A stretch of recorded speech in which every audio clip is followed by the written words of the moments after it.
Jika bermanfaat, jangan lupa like, subscribe, dan share video ini.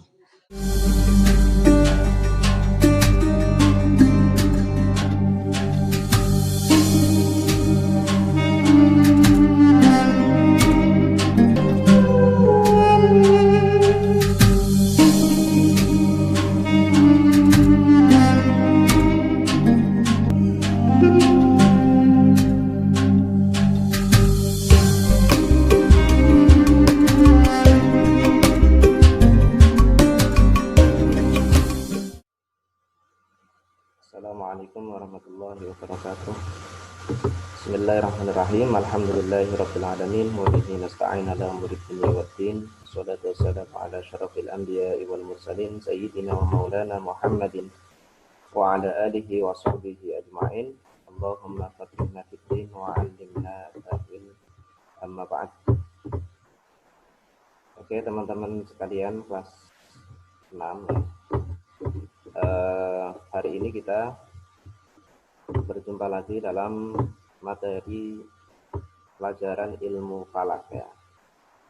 Minggu lalu kita sudah membahas tentang sejarah dari ilmu falak ya, dari masa ke masa, kemudian juga dasar-dasarnya ya, dari Al-Quran maupun hadis yang mengindikasikan kita atau memotivasi kita untuk mempelajari tentang ilmu falak ya. Maka pada hari ini, pada pagi ini, kita akan membahas tentang materi ya, materi yang akan kita pelajari pertama ya, itu tentang kiblat ya, tentang kiblat. Sebagaimana sudah saya sampaikan pada pertemuan pertama dulu di pengantar, bahwa kita akan mempelajari beberapa materi selama 1 semester ataupun 1 tahun ke depan ya. Di antaranya adalah tentang kiblat ya, fikih kiblat dan cara menentukannya, kemudian tentang menentukan waktu sholat ya, awal waktu sholat, kemudian ada juga tentang gerhana ya misalnya, dan juga hisab ru'yat ya untuk awal bulan ya. Itu materi-materi yang akan kita bahas selama 1 tahun ke depan ya. Nah, mengawali materi-materi tersebut ya, hari ini kita membahas tentang kiblat gitu ya, tentang kiblat. Sebagaimana kita tahu bahwa kiblat ya adalah tempat yang bersejarah, tempat yang amat penting bagi umat Islam ya. Menghadap kiblat adalah menjadi satu syarat ya, menjadi salah satu syarat dalam menjalankan salat. Kita sholat tanpa menghadap kiblat ya, itu tidak akan sah. Karena keharusan kita di antara syarat sholat adalah menghadap kiblat ya. Karenanya maka mempelajari hal tersebut menjadi penting gitu ya. Kita mengetahui arah kiblat itu menjadi penting bagi kita. Oke. Cara definisi ya kiblat ya, ketika kita bicarakan tentang kiblat ya, ini dapat kita secara bahasa itu diserupakan atau disamakan dengan wajah atau wujhah ya, atau arah gitu. Nah, dalam Al-Quran sendiri ya, dalam Al-Quran kata kiblat ya itu memiliki beberapa makna ya.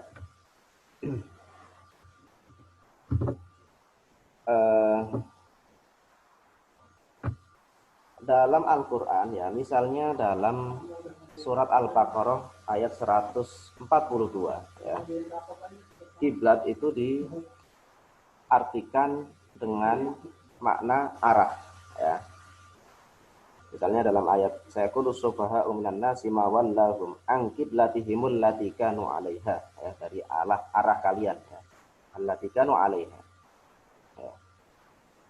Kemudian dalam ayat yang lain ya, misalnya dalam surat Yunus ayat 87 ya, wa wahayna ila Musa wa akhihi an tabawwa'a liqaumikuma Ini surah buyuta waj'alu buyutakum kiblatan. Ya.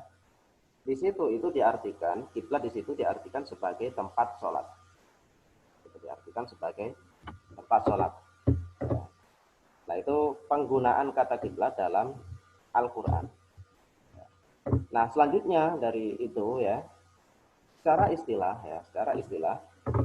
kiblat ini dapat didefinisikan sebagai eh,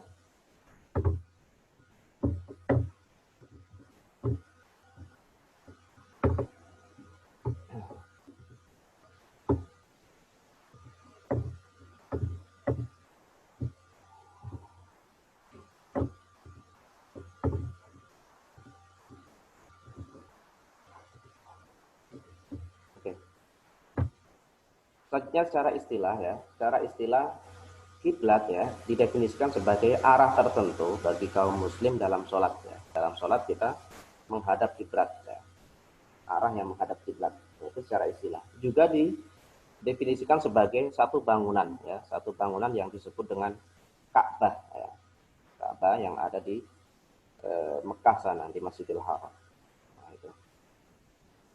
Nah, tentang keharusan menghadap kiblat ya, tentang keharusan menghadap kiblat itu ada beberapa ayat ya maupun hadis yang membicarakan hal tersebut. Nah, misalnya adalah Al-Baqarah ayat 144 ya. Qad nara taqalluba wajhika fis samai falan walliyannaka qiblatan tardhaha fa walli wajhaka syatral masjidil haram. Ya, sampai akhir itu. Kemudian Al-Baqarah ayat 150 ya, juga sama. Wa min haitsu kharajta fawalli wajhaka syatral masjidil haram. Ya. Ini adalah ayat-ayat yang menjadi dasar dari keharusan menghadap kiblat dalam sholat. Ya. Juga dalam hadis-hadis misalnya hadis riwayat Muslim ya, yang panjang ya, di situ ada kata-kata ala innal qiblata qad quwilat ya, famalu kama hum nahwal qiblah. Ya. Itu juga kan ya untuk menghadap kiblat dalam sholat. Kemudian dalam riwayat yang lain Imam Bukhari ya, itu juga sama, istaqbilil qiblata wa kabbir. Gitu. Menghadaplah kiblat dan takbirlah. Ya, untuk bertakbir.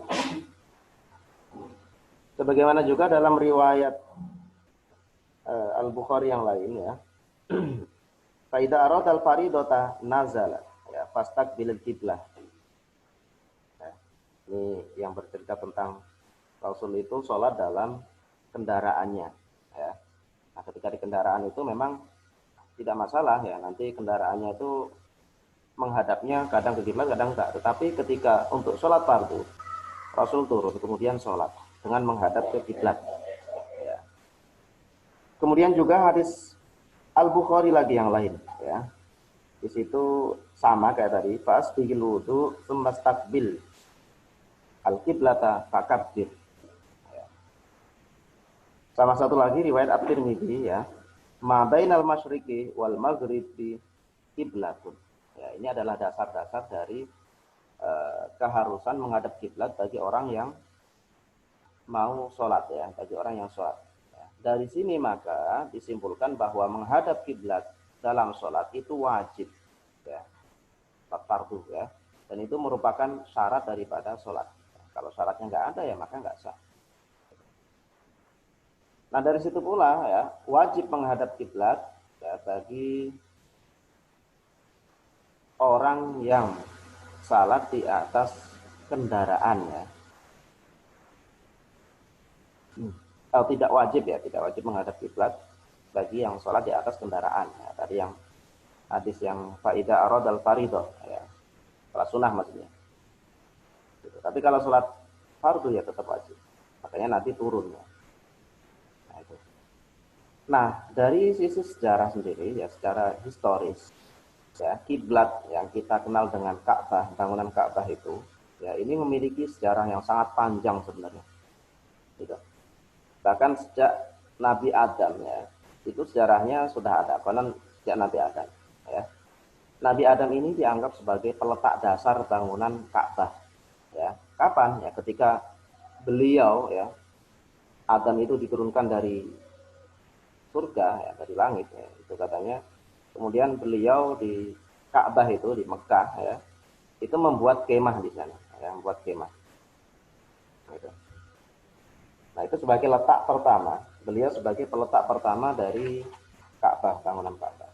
Ya, hanya saja setelah Nabi Adam ya, pasca Nabi Adam sudah wafat ya, itu kiblat ya diangkat lagi ya, diangkat lagi ke langit. Artinya sudah nggak ada lagi.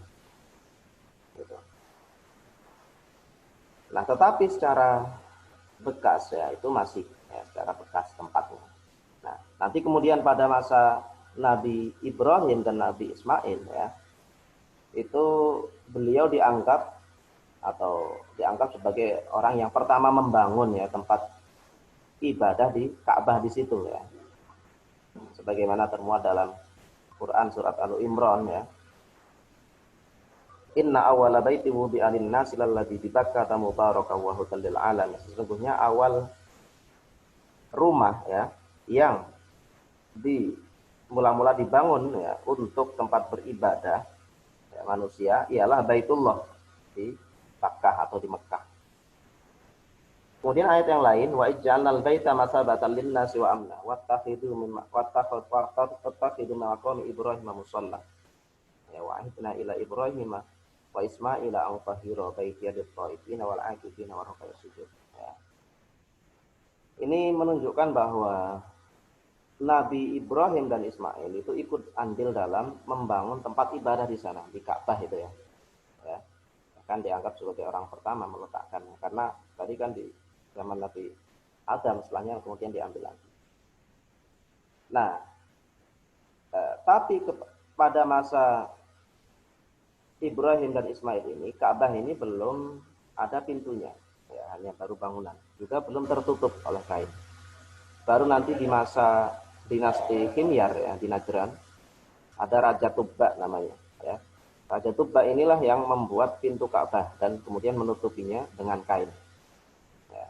Makanya sampai sekarang itu kan kemudian tertutup dengan kain ya. Gitu. Nah itu perkembangannya. Kemudian pada Bani Jurhum ya, kemudian juga Bani Khuza'ah ya. Ka'bah ini ya kemudian diperkenalkan sebagai tempat penyembahan berhala ya, tempat penyembahan berhala. Makanya di sana kemudian ada banyak berhala itu ya dulu di Ka'bah, di sekitar Ka'bah ya. Kemudian turun temurun terus menerus Ka'bah ini kemudian dipelihara oleh kabilah-kabilah Quraisy ya. Turun temurun dan menjadi tempat yang strategis, tempat ibadah ya, tempat pemujaan, tempat penyembahan berhala. Ya, makanya berhala itu kan di situ ada banyak gitu ya. Lata wal Uzza itu kan di sana. Ada berapa itu. Nah, kemudian pada masa Abdul Muthalib ya, kakeknya Nabi Muhammad ya, beliau ya menghiasi pintu dengan emas. Ya. Nah, emas ini terambil atau didapat dari penggalian sumur Zamzam. Gitu. Nah, kemudian pada masa Nabi ketika Nabi sebelum menjelang Nabi lahir itu ya, itu kan Raja Abraha itu kan menyerang Ka'bah. Nah, Abraha ini bermaksud menghancurkan Ka'bah dengan pasukan gajahnya. Ya. Ini yang kemudian terabadikan dalam surat Al-Fil. Alam tara kaifa fa'ala rabbuka bi ashabil fil. Alam yaj'al kaidahum fi tadlil wa arsala 'alaihim tayran ababil. Ya. Akan menghancurkan Ka'bah dengan pasukan gajahnya. Ya, tetapi atas izin Allah kemudian dikirimlah burung ababil yang menghalanginya. Sehingga itu tidak terjadi.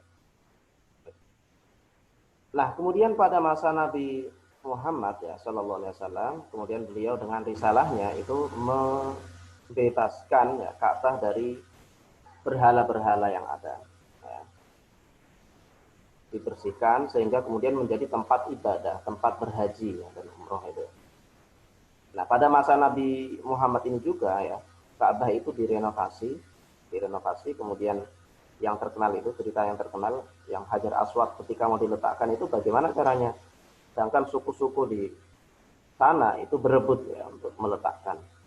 Maka kemudian atas usulan Nabi ya, itu semuanya mendapatkan porsinya ya, mendapatkan perannya ya untuk merenovasi dan meletakkan Hajar Aswad di sana. Nah, itu merupakan ijtihad Nabi ya, dalam hal berkaitan dengan Ka'bah. Nah, selanjutnya secara hukum fikih ya, secara hukum fikih ya, terkait menghadap kiblat dalam sholat ini ya, terdapat perdebatan ya, terdapat perdebatan apakah menghadap kiblat ya, itu harus benar-benar lurus gitu ya, simetris ke arah bangunan Ka'bah ya, atau tidak ya, ke arah bangunan Ka'bah atau tidak gitu. Nah, dalam hal ini dalam fikih ya, itu terdapat beberapa pendapat ya, terdapat beberapa pendapat. Ini saya intisarikan dari buku Pak Kiai ya, yang berjudul Kiblat. Nah, secara umum dapat dipetakan dalam dua pemahaman. Pertama, jika orang yang sholat ya, fardu misalnya, itu ada di Baitullah ya, dan dia melihat Ka'bah secara langsung, artinya melihat kiblatnya, arah kiblat ya, maka wajib bagi dia ya untuk menghadap bangunan Ka'bah tersebut. Perdebatannya kan ainul Ka'bah atau jihatul Ka'bah ya, ainul kiblah atau jihatul kiblah. Nah, kalau dia melihat, artinya dia orang yang haji misalnya, itu kan melihat tawaf misalnya, itu kan melihat ya, maka wajib bagi dia ya, ketika sholat itu menghadap bangunan tersebut ya, wajib. Nah, bagaimana dengan orang yang tertutupi ya, artinya tidak melihat secara langsung kiblat tersebut ya, misalnya seperti kita ya, orang di Indonesia ya, apakah dia menghadap Ka'bahnya itu harus benar-benar lurus ya, lurus kalau diukur misalnya itu tepat berada di Ka'bahnya, atau boleh yang penting arah gitu ya, yang penting arah, karena kalau lurus itu ya sangat sulit sekali misalnya, karena serong dikit gitu ya, belok dikit itu nanti sampai mana, sampai Inggris ya gitu. Nah, ini bagaimana dalam hal menghadap kiblat bagi orang yang tidak melihat secara langsung ya, al-ghaib. Nah, dalam hal ini terdapat beberapa pendapat ya. Misalnya dalam mazhab Hanafi ya, mayoritas mazhab Hanafi mengatakan bahwa yang wajib adalah menghadap arah kiblat.